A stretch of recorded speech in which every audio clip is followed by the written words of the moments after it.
Hey, welcome to Everything Money. We're so glad you joined us. Today, we're talking about NVIDIA, the company and the stock. We're going to look at the financials behind the company. This is a gaming. They make graphic processors, and we're going to look at they're in gaming, they're in cars. The gamers love this company, Paul, and I know nothing about this, but here's the point. You might not know anything about this either. We use an 8-pillar system, an 8-pillar analysis to look at the financials. We want the numbers to drive our interest in this company. And if the numbers don't make sense financially, I don't care what NVIDIA does, and you shouldn't either. So I introduced you to Paul and Trader Mo. Welcome in, boys. We're going to talk about this company using the Everything Money software behind you, Paul. Go ahead. All right, so this Everything Money software is awesome. We created it for our users. It's only 80 cents a day. Very simple to use. NVIDIA. So we just look it up. Boom. All right, so this is the chart. The maximum chart, it goes back to 1999 or so. It was $1.74. Look at so that. imagine you bought it it's $600 and some now. Incredible. Okay. So to get started here, the reason, Mo, why did you recommend this stock for us to do? This is in the news lately because they mentioned last week that they're doing a 4-to-1 split. Okay, they're doing a 4-to-1 split. Now remember, guys, this is a lot different than issuing more shares. And this is a very common question we get. Yep. What's the difference? When a company issues more shares, if you own 5 shares of the company and they issue 1 million more shares, you still own 5 shares of the company even though they've increased the number of shares by 1 million. In a stock split, 4-for-1, if you own 5 shares, when they do the stock split, you now own 20 shares. So you're not diluted. In the first situation, you're diluted because let's say there's 1 million shares outstanding, you own 5 of them. If they put another 1 million out there, they've doubled the number of shares out there, but you still own 5. You own half of what you owned before. Yep. It's a lot different situation. It's very, very different than a stock split. This is better. Now, why do they do stock splits? I just watched a video, Paul, from October 2020.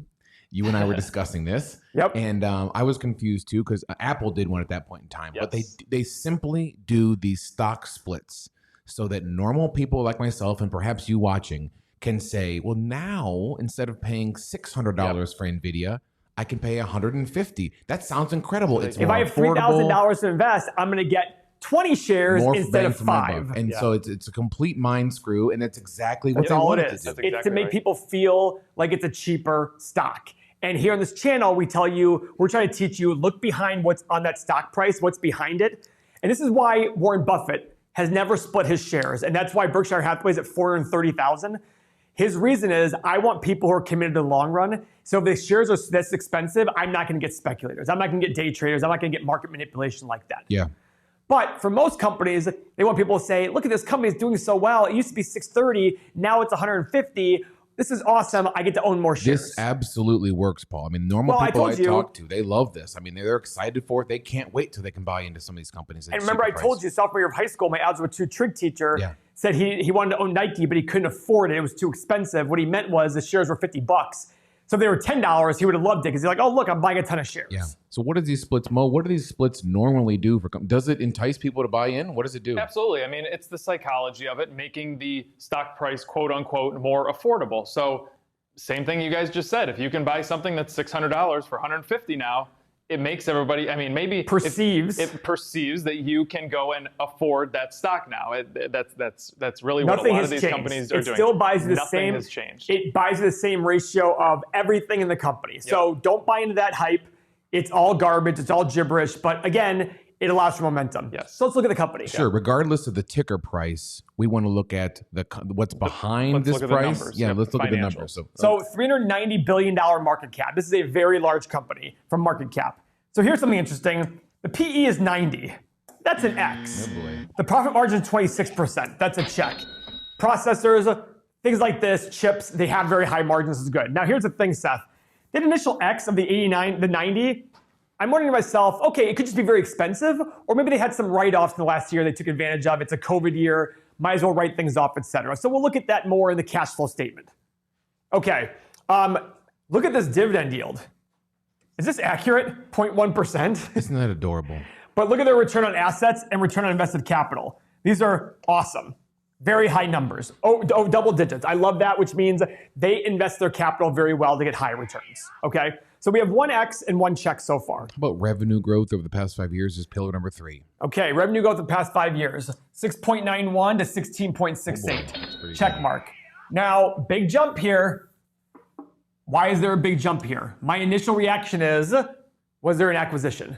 Because that's the thing, guys. When you look at these numbers, you got to look for big jumps to say, okay, because look at the past, look from 2017 before. Look at these numbers. 4 billion, 4.3, 4.1, 4.7, 5, 6.9. All of a sudden, 2.5 times larger, right? Yeah. That tells me immediately, okay, this might not be organic growth. This might be growth through acquisitions, which is not the same as organically growing, right? So we got to make sure we understand that. Net income. Pillar number 4 is profit growth over the past 5 years. 1.67 to 4.3. Check mark there. Check, please.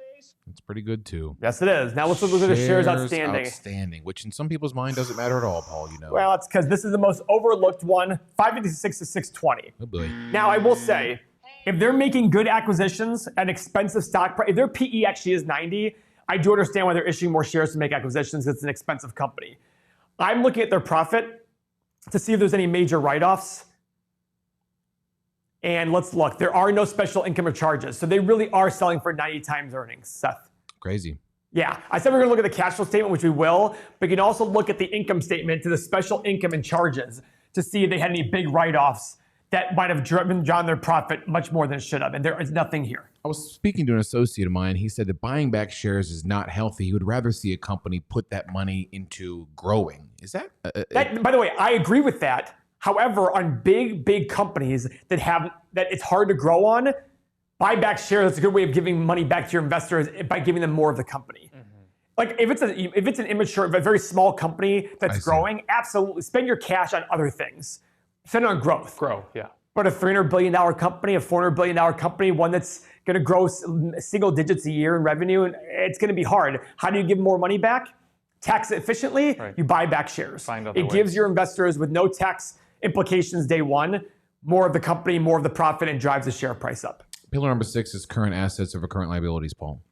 Yeah, but before we go there. Oh, sorry, go ahead. I want to talk about software here. This is a very big thing. Guys, we have 43,000 subscribers. We have almost 3,000 people who subscribe to our software at Patreon. This is 80 cents per day. It gives you everything back here. It's going to give you stock analyzer, real estate analyzer, and more importantly, Discord chat with 3,000 other people, organized very well so it's not overwhelming, so you can talk about your investment ideas for 80 cents per day. If you're alone in your investment journey out there, you might be by yourself. I know, obviously, we have a very male-populated crowd. We'd love to get more females on board, but I do know that when we talk to a lot of folks, a lot of friends, Paul, is like women who are doing these motherly things that we love. Like I can't take care of my damn kids. My wife is just the best. But I've had to talk her into this. You know, when they're not around it, it takes years to understand this. So we're getting more women involved. But women tend to do better in investing than men do. You've said that a lot. So. Yeah. So I guess what I mean to say is if you're alone out there and you feel like you maybe have to defend some of your stock picks to a spouse or significant other, they can get on board with this as well and give you a process. So we have this conversation a lot with like friends, wives, like, hey, listen, you should watch some of these videos and get involved, and they're liking it. So yeah, go ahead, Paul. So this is pillar number 6. Pillar number 6 is current assets of $16 billion, and we want to see if they have enough money to pay off all their debts, current debts. Their current liabilities are $4 billion. Guys, their total liabilities are 11.9. So they have enough money to pay off all the debt that they have. This is extremely, extremely good. But why, Paul? I don't understand. If you had enough money in your personal bank account to pay off your mortgage, credit cards, car loans, everything you have, every single imaginable debt you have, would you go bankrupt? Well, are you more likely or less likely to go bankrupt? I think that's the point. Is this is the taking into account the downside risk. People ask me, again, normal people, why am I involved in why do I have stock in some of these companies that no one's ever heard of? And my retort is, when the correction occurs, these healthy companies are not going to go down as much. And they're likely to stay in business. Yeah. If you had all the cash in your bank account to pay off every debt you have, what are the chances of you going bankrupt? Very, very slim. And this is rare, by the way, to have more cash in all your liabilities. I love that. That's great. So this is a major check. Free cash flow growth is pillar number 7. Okay, so guys, on this trusty software, it's only 80 cents per day, soon going to $1.50. We actually added the line under the investing section to give you free cash flow. It's cash from operations, less capital expenditures, and they use this free cash flow to buy back shares, pay dividends, make acquisitions, pay down debt. So it's actually the health of the company that I look at in terms of the multiple. We have 1.5 billion to 4.7 check mark with an average of 3.3. So 3.3 times 20 66 billion. And guys, Oh this boy. actually makes sense because the company's selling for 90 times earnings. So this company is just really, really expensive. Now here's the deal, guys. So that's 66. That's pretty much the desired market cap you'd like to pay.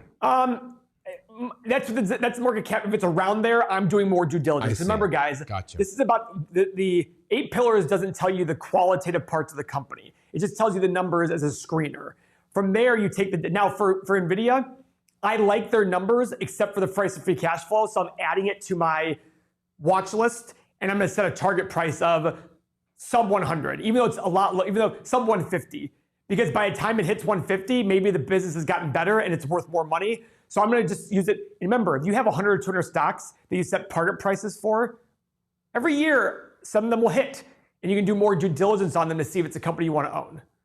Now, the great thing about our software is it gives you all this right here. So the 3 X's in the company are valuation, and hurting value and hurting your investment. So this is definitely a pass for me on NVIDIA. What I'd want to see is a much lower price and stopping the bleeding of shares outstanding. If you're scrolling the comments below, there's going to be some dumb people saying that, wait, did Paul just say that he wants to pay under sub 150 for a company that's at 600? That's absolutely true. Your job is to say no to about 10,000 stocks and yes to 20 or 30. And we just did a video just recently about the downfall of a lot of hype other stocks, including Nikola, Workhorse, Lordstown, all of which fell at least 75% this year alone. So if you don't think it can happen, it can surely happen, and you'll be ready to buy NVIDIA when it does happen. Mo, what are people doing in the Bid and Ask Nation in terms of trading this, not long-term financial play, but trading this on maybe a couple-week chart? So we're right at that all-time high. This was their all-time high, and it's getting right back to that level. So it's a struggle for them. They're going through a little bit of a sweet spot reversal. Last time they did a sweet spot reversal, though, they pulled back down, and then they had an excellent run up. And actually, the Bid and Ask Nation did catch this, a lot led by one of our patrons, Gianni. He pretty much led the team and rode this thing all the way to the top. I think they exited right around here. But so if this and remember that, by the way, guys. Yeah. You're never going to exit the top and you're never going to buy at the bottom, and it's okay. Correct. When it was up here, they were wondering because it was making new highs. They're like, what should we do? What should we do? I said, guys, I can't just tell you to exit a position. I have no way of knowing that. But they trusted right when their trend crossed. This is where they got a head and shoulders pattern. So they had their head here, shoulders, and this is the reason that they exited here. And subsequently, you've seen what happens. But that's just learning the patterns and understanding what happened. For right now, we're getting up to that top range again. This is probably something better to go at on a day-to-day chart, just because you're clear of all your moving averages, all 4 of them, and you can squeeze a little bit out of it if you want to get to the top. As far as a long-term play right now, I don't think I would recommend it. Yeah, as you're entering that 80% stochastic on the bottom there, Mo, you're entering, looks like there's not many cookies left. And is this a resistance point there in the middle that is probably not going to blast over? Right here. This is your big resistance point. So call it 640, 645, something like that. Right now, the current stock price is 623. So the odds of getting a good candlestick going up like so, and then you're going to run right into that so quickly. That's going to be your issue. Avoid at the moment. Avoid at the moment, unless you want to do it on a day chart, a day trading chart, or a day-to-day chart, which is a swing trade. That's where you can go and capitalize on this. Paul, final take on NVIDIA. You're waiting. Now, guys, we talked about acquisitions and why their revenues grow. Yeah. If you look at their cash flow statement, there is an acquisitions and dispositions section. They made an $8.5 billion acquisition last year. But in the previous years, there was nothing. I have a hard time believing that. But they had massive growth. Now, NVIDIA did have a very, if you look at their stock price, in 2016, it was $45. Wow. So it is very likely they just naturally grew their graphics cards and all that stuff, and it's skyrocketed, right? So impressive stuff. This is part of the whole, guys, look at what we've done here. We've done more than 99.9% of investors are going to do. Sure. And we're sitting here saying, now go determine if you want to own this company. Do they have the qualitative aspects that you'd want when they hit the price that you want?